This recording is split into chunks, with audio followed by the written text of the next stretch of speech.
Hello guys, আসসালামু আলাইকুম। চলে আসলাম আজকে আরেকটি ভিডিও নিয়ে। আর আজকের ভিডিওটা একটু অন্যরকম হতে চলেছে, কারণ আজকে আমার সেই শখের হারানোর ড্রোনটি ফিরে পেতে যাচ্ছি। তাই আজকে আমরা চলে আসলাম আমার ড্রোনটি নিতে সীমান্ত সম্ভারে। আপনারা অনেকে বলতে পারেন আমি এখানে কেন আসছি, আমি তো ড্রোন নিয়েছি বসুন্ধরা থেকে। এটারও অনেক কাহিনী আছে।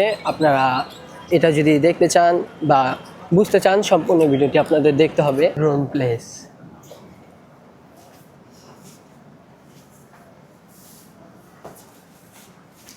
ফাইনালি আমার শখের ড্রোনটি হাতে পেলাম।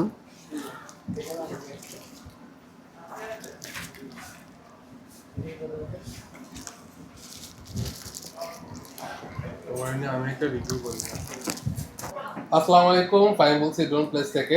আরো একটা রিপ্লেসমেন্ট ইউনিট নিয়ে আসছি। বাট এই রিপ্লেসমেন্টে যে কাস্টমার আছে আমাদের সম্মানিত আরাফাত, ও হচ্ছে আমার ছোট ভাইয়ের মতো। ও হচ্ছে অনেকবার ট্রাই করছিল যখন ড্রোনটা পারচেস করে আমার শপ থেকে নেওয়ার জন্য। ওর একটা ট্যুর ছিল, আমাদের থেকে না নিতে পারে নাই, ও আরেকটা শপ থেকে নিয়েছে।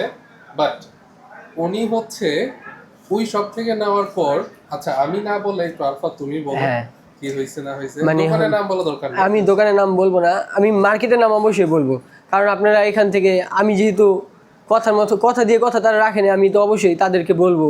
যারা ভিডিও দেখে আসবে, আপনারা যাচাই করবেন তাদের কথার সাথে। আপনারা মানে কোনোভাবে আপনারা করবেন না, ভিডিও দেখবেন তাদের পেজে কি ভিডিও ছাড়া আছে নাকি দেখবেন এগুলো।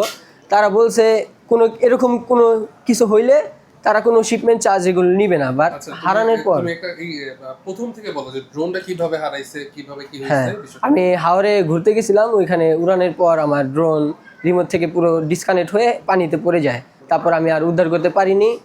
তারপর আমি ভাইয়ার সাথে যোগাযোগ করি সরাসরি। তুমি আমার সাথে যোগাযোগ করার আগে যেখান থেকে হ্যাঁ, ওইখান থেকে করার পরে আপনার সাথে করছি। ওইখান থেকে আমাকে মানে অনেক টাকা চার্জ চাইতেছে তারা। কিরকম অ্যামাউন্ট?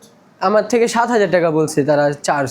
কিন্তু যখন আমি ড্রোন নেই তখন বলছে এরকম কিছু হইলে তারা কোনো টাকাই নিবে না।